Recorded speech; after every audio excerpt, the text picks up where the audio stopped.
Mr. Speaker. Order, honorable senators. Mr. Speaker, let's hear the senator for Nairobi City Council. I wanted to inform the senator from Nyamira that indeed I don't feel misled, because the initial promise, why we moved from NHIF, where people were paying almost the same amount irrespective of the income that you earn, to a graduated payment system, the promise made by none other than the head of state himself, and in fact I remember the words that he used, that harambes for raising hospital bills would be a thing of the past, because the medical scheme that we are going to put in is going to cover health care for all. And there was no rider.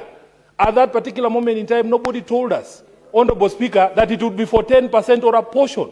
That is the justification, Honorable Speaker, why my contribution moved from less than 1,000 to 33,000. And he was telling us that those of us who are able to pay more should do so, so that harambes are a thing of the past.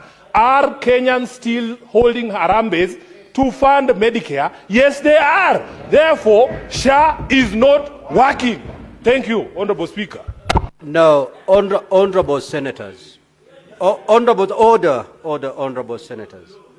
Honorable senators, we just to guide the House, sitting in Turkana County, we went through a set of laws that gave birth to SHA.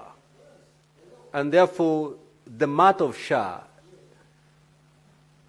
is no longer based on a promise that was made somewhere. It is based in the law. So in that particular law that this House took part in passing, did you pass in that law that when someone checks into a hotel, or if someone becomes sick, or someone undergoes a certain procedure, and that certain, the bill comes, for example, $1 million, under that law, did you pass that the entire amount was supposed to be covered by SHA, or under the law you passed, it was a percentage of the total amount? I want to be referred to the law, not to a promise that was made somewhere. Speaker, if you remember, and the answer can bear me witness, I am one of those people who opposed this particular legislation, Honorable Speaker. And there is something in law called obtaining by false promises and pretenses.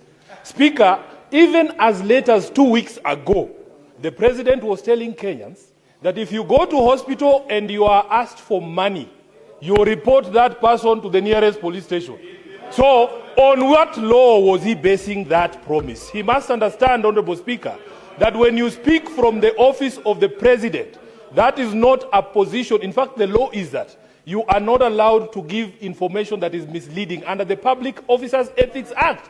The question then we have to ask, Honorable Speaker, the promise that was made, the perception that has been created out there, whose problem is that? Personally, I voted against that law, and I brought amendments to that law on this particular floor, including one to cap the limits of the contribution. But they told us, no, increase your contributions so that those of us who do not have income are able to get free Medicare. That is how it was sold. If that has changed, Honorable Speaker, let us be told. But I know what I voted against on this floor. I know the amendments that I brought, and some of these hecklers here are the ones who voted for this law, and they are here telling us SHA is working. Senator, and people are dying in the states.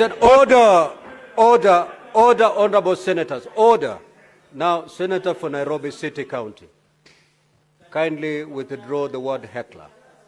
A few minutes ago, the Senator for Nandi referred you to a heckler, and I refused that term to remain unanswered. Kindly proceed to withdraw. Yes, Mr. Speaker, they say what's good for the goose is good for the gander. I will withdraw heckler and replace with heckling.